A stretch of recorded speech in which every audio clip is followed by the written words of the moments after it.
لقد كان لكم في رسول الله أسوة حسنة لمن كان يرجو الله واليوم الآخر وذكر الله كثيرا.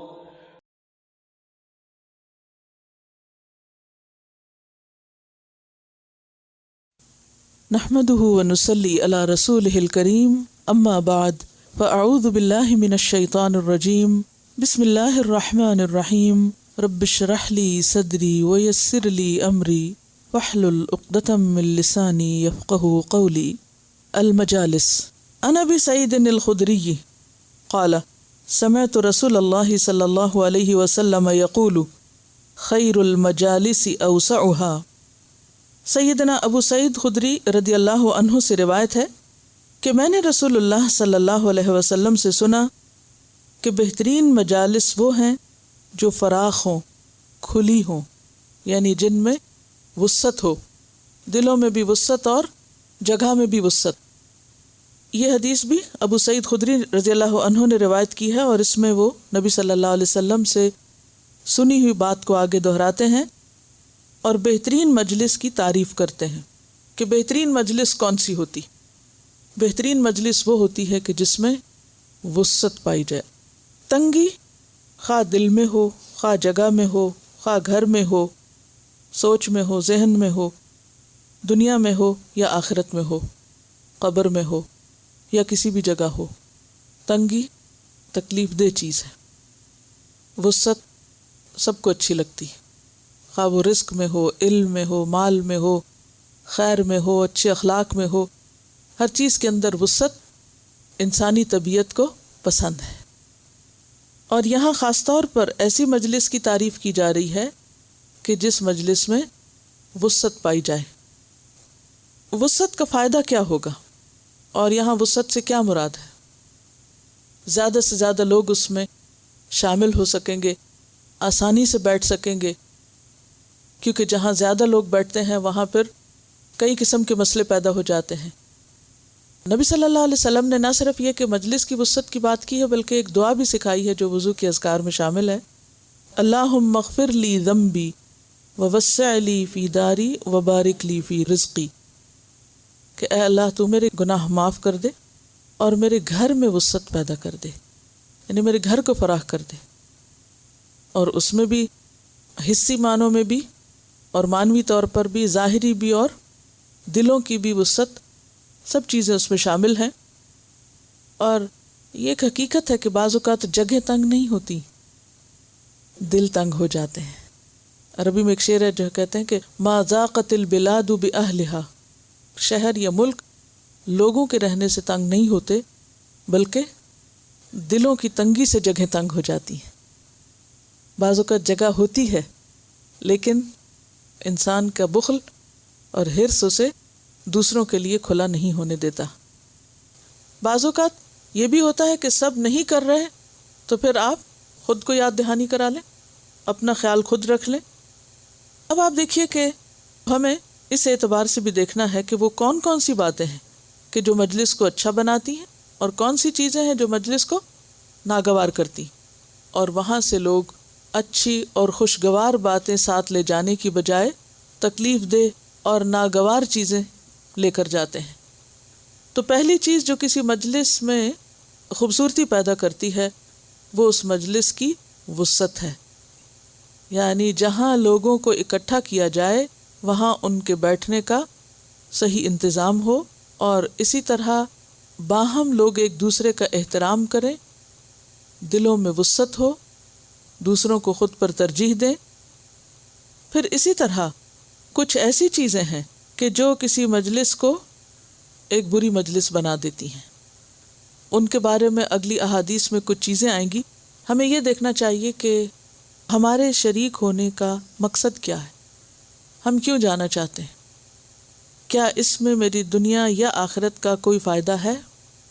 کیونکہ کوئی بھی کام بغیر مقصد کے نہیں کرنا چاہیے. اگر میرا نہیں تو کیا کسی دوسرے کا کچھ فائدہ ہے؟ یعنی یا تو مجھے اپنے لیے کچھ حاصل کرنا ہے یا پھر اپنی ذات سے دوسروں کو کچھ فائدہ پہنچانا ہے. اور اگر کوئی ایسی مجلس ہے کہ جس میں نہ مجھے کچھ فائدہ ہے اور نہ میرے وجود سے کسی دوسرے کو کوئی فائدہ ہے، تو ایسی مجالس سراسر پھر وقت کا ضیاع ہے. ایسی مجالس سے پرہیز کرنا چاہیے. یہ بات بھی بد اخلاقی میں شامل ہے کہ مجلس کی گفتگو سے ہٹ کر کوئی شخص اپنی گفتگو شروع کر دے، مثلا اپنے ساتھی کے ساتھ کانوں میں باتیں شروع کر دے، کوئی سرگوشیاں شروع کر دے، یا پھر کچھ لکھ لکھ کے اس سے بات کرنا شروع کرے، یا بات بے بات پر دوسرے کو ہلائے، کونی مارے، آنکھوں ہی آنکھوں میں باتیں کرے، اشارے کرے اور مجلس کے اندر اپنی ایک اور مجلس بنا لے. ایسے تمام افعال سے پرہیز کرنا چاہیے کہ جو مجلس کے مقصد پرپز آف دا مجلس اس کو نقصان دے. مثلا کسی علمی مجلس میں لوگ کیوں آتے ہیں؟ سیکھنے کے لیے. اگر آپ اپنی کسی حرکت سے ان کے اس مقصد کو نقصان دے رہے ہیں تو کیا ہوگا؟ یہ ایک جرم ہوگا. آپ خود تو کچھ نہیں کر رہے، دوسروں کو بھی نہیں کرنے دے رہے. اسی طرح کثرت سے ہلنا جلنا، اور اس ہلنے جلنے میں کیا ہے کہ بعض اوقات لوگ انگلیاں مروڑنا شروع کر دیتے ہیں، اپنے ہاتھوں کو مروڑیں گے، کبھی ان کے پٹاخے نکالنے لگیں گے، کبھی اپنے ہاتھ سے ناک کو صاف کرنے لگ جائیں گے. بات بات پر ناک کو ٹچ کرنا ایک مکروہ کام ہے اور دوسروں کے لیے اذیت کا سبب ہوتا ہے. اسی طرح اگر زکام ہے یا کھانسی ہے تو عین مجلس کے بیچ میں آ کے بیٹھ جانا. یہ ضروری نہیں کہ علم کی مجلس ہو، کوئی بھی مجلس ہو، اگر ہمیں مجبوراً اس میں شریک ہونا پڑ رہا ہے اور ہمیں پتہ ہے کہ ہم بیمار ہیں تو ہم ایسی جگہ پر نہ بیٹھیں کہ جس سے پوری مجلس بے قرار ہو جائے اور بد مزہ ہو جائے، کہ ہم ہر سیکنڈ میں چھینک رہے ہیں یا کھانس رہے ہیں یا ناک صاف کر رہے ہیں اور سب لوگوں کے لیے اذیت کا سبب بنے ہوئے. اس موقع پر یہ نہیں کہ کوئی اس شخص سے نفرت کی جا رہی ہے، بات یہ ہے کہ وہ شخص اپنی مشکل کی وجہ سے دوسروں کو مشکل میں ڈال رہا ہے، خود تو تکلیف میں ہے، دوسروں کو بھی تکلیف میں مبتلا کر رہا ہے، اور جس مقصد کے لیے باقی لوگ آئے ہیں اس مقصد میں خلل ڈال رہا ہے. تو ہمیں ہر اس چیز سے پرہیز کرنا چاہیے کہ جس سے دوسروں کو تکلیف پہنچے. صحابہ کرام مجلس میں کس طرح بیٹھتے تھے؟ بالکل ساکت ہو کے بیٹھتے تھے، جیسے پتھر کے ٹکڑے رکھے ہوئے ہوں. ٹھیک ہے، طویل مجلسوں میں بہت زیادہ یکسوئی مشکل ہوتی ہے، سارا دن بھی بعض اوقات بیٹھنا پڑتا ہے اور اس میں سارا دن پھر بالکل ساکت ہو کے بیٹھنا مشکل ہوتا ہے، لیکن حتی الوسع انسان کوشش کرے کہ اس کے کسی عمل سے دوسرے کو اذیت نہ ہو اور اس کے مقصد میں خلل نہ ہو. پھر اسی طرح اگر آپ کو نیند آ رہی ہے اور آپ جمائیاں لے رہے ہیں تو مجلس میں جمائی لینے کے بارے میں کیا حکم؟ یون کرنے کے بارے میں کیا حکم ہے؟ سنت کے مطابق کیا ہے کہ اس کو سٹاپ کرے. کیوں؟ اگر ایک شخص جمائی لے گا تو اس کا نقصان کیا ہوگا؟ نتیجہ کیا ہوگا؟ پوری مجلس میں اس کا اثر آ جائے گا. مجلس پہ چھا جانے کی خواہش رکھنا، یہ کیسے ہوتا ہے؟ کبھی نہیں دیکھا کسی کو کہ کوئی کسی گیدرنگ میں دوسروں کو بات ہی نہیں کرنے دے رہا اور ہر بات میں اپنی ہی بات، یعنی کہ صرف خود ہی بولتے چلے جانا اور دوسرے کو موقع نہ دینا. irrelevant اور غیر ضروری اور طویل بات کرنا کہ جس سے دوسرے لوگوں کو کوئی دلچسپی نہ ہو.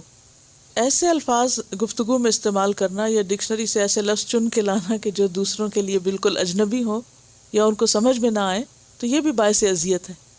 مجلس میں وقت پر آنا اور وقت پر مجلس کا ختم ہونا یہ بھی ضروری ہے.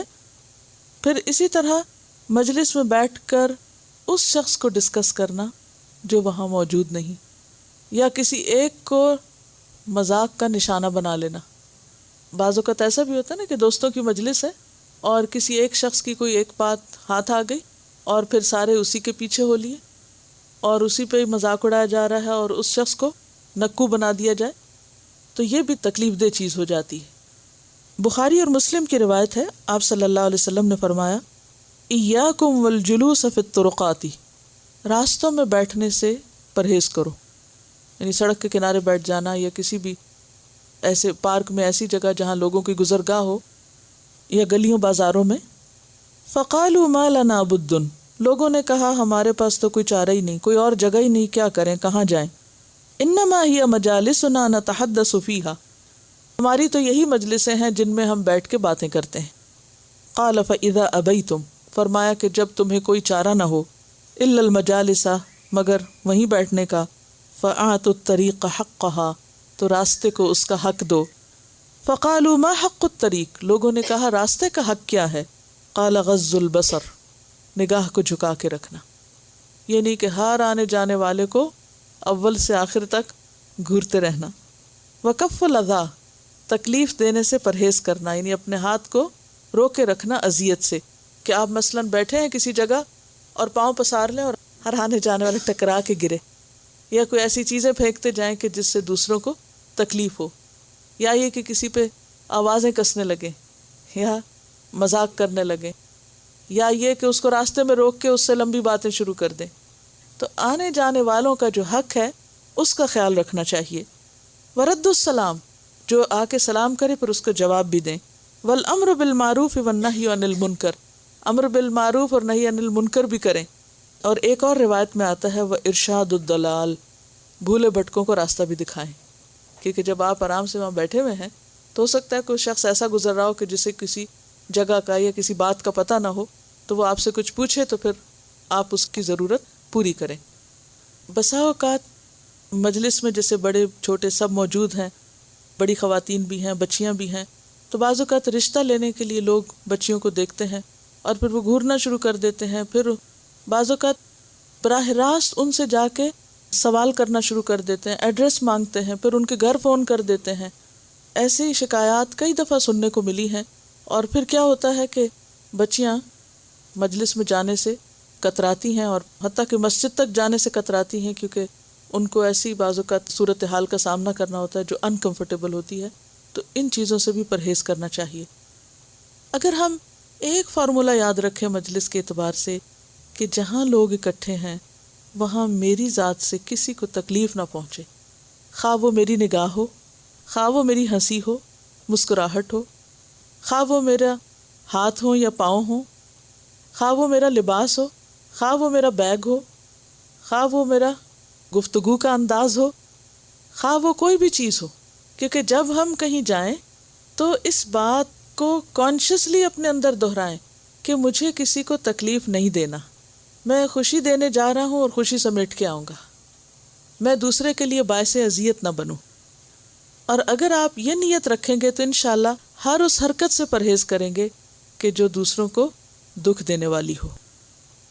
تو ہونا یہ چاہیے کہ جب آپ مجلس میں جائیں، کسی بھی پارٹی میں، کسی بھی گیدرنگ میں، نمبر 1 نیت درست لے کر جائیں، مقصد کے ساتھ جائیں، نمبر 2 وقت پر جائیں، جا کر سلام کریں۔ اگر ایک دفعہ نہ سنیں، لوگ اگر باتوں میں مصروف ہیں تو دوسری اور تیسری دفعہ یعنی 3 بار تک سلام کیا جا سکتا ہے۔ پھر اسی طرح اگر آپ کسی ایسی جگہ پر گئے ہیں جہاں آپ انوائٹڈ نہیں ہیں، مثلاً آپ اچانک کسی کے گھر گئے اور وہاں کوئی دعوت ہو رہی ہے، تو اس میں ناگواری کا اظہار نہ کریں کہ ہمیں کیوں نہیں بلایا گیا اس دعوت میں، یا یہ کہ بلا اجازت شریک نہ ہو۔ اس میں آپ اجازت مانگ لیں، یا تو رخصت ہونے کی یا پھر شریک ہونے کی۔ پھر اسی طرح مناسب جگہ پر بیٹھیں۔ اگر کوئی دوسرا شخص مجلس میں آ جائے تو اس کے لیے جگہ بنائیں، کیونکہ قرآن مجید کی وہ آیت جو سورۃ المجادلہ کی ہے جس میں واضح طور پر یہ حکم آتا ہے کہ اذا قیل لکم تفسحوا فی المجالس فافسحوا، اور اس میں اگرچہ جگہ ہو لیکن جب کوئی نیا شخص آئے تو تھوڑا سا انسان اس کی طرف متوجہ ہو، ہل جل جائے، اپنے آپ کو تھوڑا سا مزید سمیٹ لے، خواہ جگہ موجود ہو۔ ایک ایسے موقع پر لوگوں سے جب کہا گیا تو انہوں نے پوچھا کہ جگہ تو بہت ہے، کہا نہیں، اس سے آنے والے کے لیے ایک ویلکمنگ ایٹماسفیئر ہوگا کہ اس کو اہمیت دی گئی ہے یا اس کا آنا کسی پر ناگوار نہیں ہے۔ پھر اسی طرح مجلس میں ہونے والی گفتگو میں حصہ لیں۔ بعض لوگ مجلس میں بیٹھ کر بہت زیادہ سنجیدہ ہو جاتے ہیں، کسی بات میں حصہ نہیں لیتے، اور نو آپس میں بات کر رہے ہیں مناسب انداز میں اور ایک شخص بالکل بات نہیں کر رہا، تو اس سے باقی انکمفرٹیبل ہو جاتے ہیں۔ پھر اسی طرح کسی کو اس کی جگہ سے نہیں اٹھانا چاہیے۔ 2 لوگ جو قریب بیٹھے ہیں ان کو الگ نہ کریں، پھر امتیازی جگہ تلاش نہ کریں کہ میں تو بہت بڑی ہستی ہوں اور میرے لیے تو یہ مناسب نہیں کہ میں پیچھے بیٹھ جاؤں. نہیں، جب تک آپ کو کسی ایسی جگہ کے لیے مدعو نہ کیا جائے تو خود سے ایسی جگہ مت تلاش کریں. حقیقی عزت اسی کی ہے کہ جس کے اندر کوئی قابلیت ہے. تو انسان کو اپنے اندر قابلیت پیدا کرنی چاہیے اگر وہ چاہتا ہے کہ وہ اہمیت دیا جائے. پھر اسی طرح ادب سے بیٹھنا چاہیے، سمٹ کر بیٹھنا چاہیے، پاؤں پھیلا کر یا پنڈلیاں کھول کے یا بڑوں کی طرف پاؤں کر کے. بعض اوقات ہم یہ نہیں دیکھتے کہ مجلس ہے کس چیز.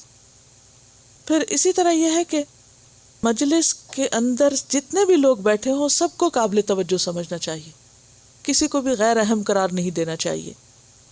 پھر مجلس کے رازوں کی بھی حفاظت کرنی چاہیے یا ادھوری بات نہیں کرنی چاہیے.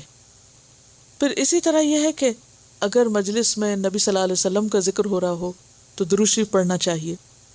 اسی طرح اگر آخرت کا ذکر ہو تو اس کے مطابق ایک ایٹماسفیئر بھی ہونا چاہیے. یہ نہیں کہ آخرت کی بات ہو رہی ہے، قبر کی بات ہو رہی ہے تو ہم اتنے نان سیریس انداز میں گفتگو کریں یا ایسے انداز میں بیٹھے ہوں کہ گویا ہم کوئی جوک سنا رہے ہوں، یا یہ کہ کوئی ہماری نظر میں اس بات کی اہمیت نہ ہو. موضوع کی مناسبت سے مجلس کا رنگ بھی ہونا چاہیے. یعنی ہر مجلس کا ایک رنگ ہوتا ہے اور وہ رنگ بھی نظر آنا چاہیے. صرف یہ نہیں ہے کہ انسان ایک ٹیکنیکل انداز میں وہ باتیں کرتا چلا جائے، یا ایک اگر کوئی استاد ہے یا پڑھانے والا ہے تو وہ صرف پڑھاتا چلا جائے. نہیں، اس کے اندر ایک تاثر بھی ہونا چاہیے. نبی صلی اللہ علیہ وسلم کی مجلسوں میں بسا اوقات صحابہ کرام جب روتے تھے تو اس رونے کی آواز تک بھی آتی تھی. یعنی وہ پوری طرح تاثر قبول کرتے تھے ان باتوں کا جو باتیں وہاں پر ہوتی تھی. اسی طرح اگر قرآن مجید پڑھا جا رہا ہو تو اس موقع پر بھی دیکھنا چاہیے کہ آیات کس قسم کی ہیں. اگر کوئی ہنسنے کی بات ہو رہی ہو تو اس وقت ہنسی میں شریک بھی ہونا چاہیے.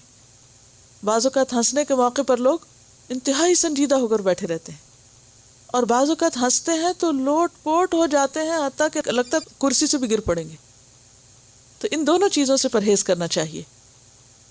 ایک عربی کا محاورہ ہے کہ لِكُلِّ مَقَامٍ مَقَال، ہر مقام کا ایک مقال ہوتا. مقال ہوتی بات، یعنی ہر موقع کی مناسبت سے ایک بات ہوتی ہے.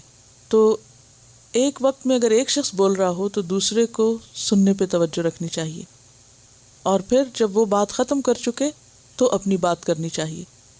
بیک وقت دو لوگ تو بات نہیں کر سکتے. مجلس میں بھی اتنی آواز سے گفتگو کی جائے جو سب تک پہنچ جائے. بہت زور سے بولنا یا یہ کہ اس طرح بولنا کہ دوسرے کو سمجھ ہی نہ آئے، دوسرے تک ہماری آواز ہی نہ پہنچے، تو یہ بھی ناپسندیدہ چیز ہے. کسی بھی مجلس میں، خواہ علمی ہو، خواہ کوئی خوشی کی ہو، غمی کی مجلس ہو، عبادت کی مجلس ہو، کسی بھی مجلس میں شریک ہوتے وقت یہ ضرور خیال رکھنا چاہیے کہ وہاں پر دوسروں کو ہمارے لباس، ہمارے شکل و صورت، اور شکل و صورت سے مراد یہ کہ گندے مندے نہ ہوں، بال بکھرے ہوئے نہ ہوں، یا ایسے حال حلیے میں نہ ہوں کہ جس سے دوسروں کو تکلیف پہنچے. جب کسی مجلس میں شریک ہو تو وہاں پر اس بات کا ضرور خیال رکھیں کہ جب آپ اٹھ رہے ہیں تو اپنی جگہ کو صاف چھوڑ رہے ہیں. بعض اوقات ہم کسی بھی مجلس میں جاتے ہیں، شادی کے بعد آپ نے دیکھا ہوگا کہ بعض اوقات وہ ایریا ٹیشو پیپر سے اور طرح طرح کے کوڑے سے بھرا ہوا ہوتا ہے. حتیٰ کہ لوگ مسجد سے بھی نکلتے ہیں تو بسا اوقات وہاں بھی اپنی چیزیں چھوڑ آتے ہیں. یہ بھی ایک انتہائی بد اخلاقی پر مبنی بات ہے. بعض اوقات گندے شوز پہن کے چلے جانا، اور پھر کسی جگہ پر بہت سے لوگ ہوں اور جس کمرے میں لوگ بیٹھے ہیں اور شوز بھی وہیں پر ہیں تو وہ پوری مجلس کا جو ماحول ہے اسے متاثر کر دیتا ہے. اس سے بھی پرہیز کرنا چاہیے. پھر اسی طرح یہ ہے کہ مجلس کا انتخاب جو ہے، چوائس جو ہے، اس پر بھی نظر رکھنے کی ضرورت ہے. آپ کن لوگوں کی مجلس اختیار کرتے ہیں، کیونکہ آپ جس مجلس میں ہیں اس کا رنگ آپ پر چڑھے گا. اسی لیے صالحین کی مجلس کی ہمیشہ دعا بھی کرنی چاہیے اور اختیار بھی کرنا چاہیے. نیک لوگوں کی مجلس تو باقی کھڑکیاں تو ہم فوراً بند کر دیتے ہیں، گرمی آ رہی ہے، سردی آ رہی ہے، لیکن آنکھ اور کان تو کھلے ہی رہتے ہیں نا. تو جیسے لوگوں میں ہم ہوتے ہیں ویسی ہی چیزیں ہمارے اوپر اثر انداز ہوتی ہیں. صحابہ کرام جب کسی مجلس میں بیٹھتے تو ہلکا بنا کر بیٹھتے تھے عام طور پر فجر کے بعد مسجد نبوی میں گروپس میں بیٹھ جاتے اور بیٹھ کر قرآن پڑھتے اور فرائض اور سنن سیکھتے اور سکھاتے. اور نہ صرف یہ کہ فجر کی نماز کے بعد بلکہ مختلف اوقات میں ہم دیکھتے ہیں کہ بسا اوقات صحابہ کرام رات کے وقت بھی علم کی مجلس میں اکٹھے ہوتے. مثلا ایک روایت میں آتا ہے کہ ابو موسیٰ اشعری جو تھے حضرت عمر کے پاس آئے اور عشاء کے بعد آئے. عمر کہنے لگے کیسے آنا ہوا اس وقت؟ کہا کچھ بات کرنے آیا ہوں. کہا اس وقت؟ کہا ہاں انہ فقہ، کوئی دین کی سمجھ کی بات ہے. فجلس عمر فتحدثا طویلا، عمر بیٹھ گئے، ابو موسیٰ ان سے بات کرنے لگے.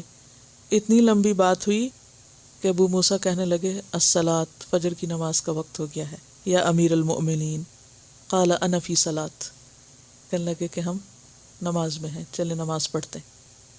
تو اس سے کیا پتہ چلتا ہے کہ بعض اوقات دین کے علم کے لیے صحابہ کرام غور و فکر کرتے کرتے پوری رات بھی گزر گئی. تو ویسے تو عشاء کے بعد جاگنا ناپسندیدہ ہے، ہاں اگر علمی مجالس ہوں، کچھ سیکھنے سکھانے کی بات ہو اور ضرورت کی بات ہو اور بعض اوقات امور سلطنت ایسے ہوں تو اس صورت میں رات کے وقت بھی مجلس قائم کی جا سکتی ہے. لیکن ہمارے ہاں عام طور پر علم کے لیے تو رات کو مجلس نہیں ہوتی، شادی بیاہ پارٹی گانے بجانے وغیرہ کے لیے نہ دن دیکھا جاتا ہے اور نہ رات دیکھی جاتی ہے. عن ابن عمر رضی اللہ عنہما عن النبی صلی اللہ علیہ وسلم قال لا يقيم الرجل من مجلسه ثم يجلس فيه رواہ البخاری کتاب الادب. سیدنا عبداللہ ابن عمر رضی اللہ عنہما سے روایت ہے کہ نبی کریم صلی اللہ علیہ وسلم نے فرمایا کوئی شخص کسی دوسرے شخص کو اس کے بیٹھنے کی جگہ سے نہ اٹھائے کہ خود وہاں بیٹھ جائے. اور مسند احمد کی روایت میں یہ الفاظ زائد ہیں وَلَكِن تَفَسَّحُوا وَتَوَسَّعُوا. کیا مطلب ہے؟ کوئی شخص اگر بیٹھا ہو اور دوسرا آ کر اس کو وہاں سے نہ اٹھائے یہ کہہ کر کہ یہ تو میری جگہ ہے. کسی بیٹھے ہوئے شخص کو اس کی جگہ سے نہیں اٹھانا چاہیے الا یہ کہ وہ شخص کسی غلط جگہ بیٹھ گیا ہو. غلط جگہ سے مراد کیا ہے؟ مثلا کچھ مخصوص جگہ ہوتی ہیں ہر مجلس میں، وہ کسی ضرورت کے تحت ہو سکتی ہیں، کسی انتظامی ضرورت کے تحت کہ کسی خاص شخص کو کسی ڈیوٹی پر اس جگہ پر بیٹھنا ہے، یا کوئی بیمار ہے یا کوئی اس کا عذر ہے اور وہ اجازت لے کر وہاں پر بیٹھا ہے. ایسے میں تو اس کی جگہ پر نہیں بیٹھنا چاہیے. لیکن باقی سب جگہوں پر سب لوگوں کا حق برابر ہوتا ہے. اور اصول کیا ہے؟ جو پہلے آئے وہ سب سے پیچھے بیٹھے. وہ کہاں بیٹھے؟ وہ آگے بیٹھے. پہلے آنے والوں کو پہلی جگہ ملنی چاہیے. کیا یہ ظلم اور زیادتی میں نہیں شمار ہوتا کہ ایک شخص سب سے لیٹ آئے کلاس میں اور پھر اس کی ڈیمانڈ یہ ہو کہ سب سے آگے جگہ اس کے لیے رکھی جائے، اور اگر وہ تشریف نہ لائے تو اس جگہ کو خالی چھوڑ دیا جائے؟ کیا یہ مجلس کے ادب کے مطابق ہے؟ کیا یہ مجلس کا حق دینا ہے؟ نہیں. ایک اور حدیث ہے ان ابن عبدۃ ان ابیہ ان جدہ ان رسول اللہ صلی اللہ علیہ وسلم قال لا یجلس بین رجلین الا باذنہما رواہ ابو داود کتاب الادب. سیدنا ابن عبدہ اپنے والد سے اور وہ اپنے دادا سے روایت کرتے ہیں کہ رسول اللہ صلی اللہ علیہ وسلم نے فرمایا کوئی شخص دو آدمیوں کے درمیان ان کی اجازت کے بغیر نہ بیٹھے. مثلاً آپ کہیں داخل ہوتے ہیں مسجد میں یا کسی اسکول میں یا کسی بھی جگہ، دو لوگ اکٹھے بیٹھ کے کوئی بات کر رہے ہیں. اب آپ آتے ہیں، آپ ان سے پوچھتے بھی نہیں اور بیچ میں گھس جاتے ہیں یا ان کے درمیان شریک ہو جاتے ہیں. ہو سکتا ہے وہ کوئی ایسی بات کر رہے ہوں کہ جو خاص طور پر انہی دو کے درمیان ہو اور تیسرے کو وہ اس میں شریک نہ کرنا چاہتے ہوں. تو ایسے میں زبردستی کسی کے بیچ میں گھسنا بد اخلاقی ہے، ناپسندیدہ امر ہے. اور اس سے کون منع کر رہا ہے؟ کون؟ اللہ کے رسول صلی اللہ علیہ وسلم. یہ نہیں سوچنا چاہیے کہ تو کیا ہوا، کیا فرق پڑتا ہے. ایسی باتوں کا خیال رکھنا چاہیے. اگر دو لوگ بات کر رہے ہیں مثلاً اگر کوئی ٹیلی فون پر بھی بات کر رہا ہے تو بلا وجہ اس کے پاس نہیں بیٹھنا چاہیے، اس بات کی کوشش نہیں کرنی چاہیے کہ اچھا بھلا یہ کیا بات کر رہا ہے اور کیوں کر رہا ہے، کیونکہ اس سے بھی کسی تیسرے کو فائدہ نہیں ہو سکتا الا یہ کہ اجازت لی جائے۔ تو دوسروں کے ہر معاملے میں مداخلت کرنا بسا اوقات دوسروں کے لیے تکلیف دہ ہو جاتا ہے۔ اگلی حدیث ہے، ان عبد اللہ رضی اللہ عنہ قال قال النبی صلی اللہ علیہ وسلم اذا کنتم ثلاثة فلا يتناجى رجلان دون الآخر حتى تختلطوا بالناس اجل ان ذلك يحزنه، رواہ البخاری کتاب الاستئذان۔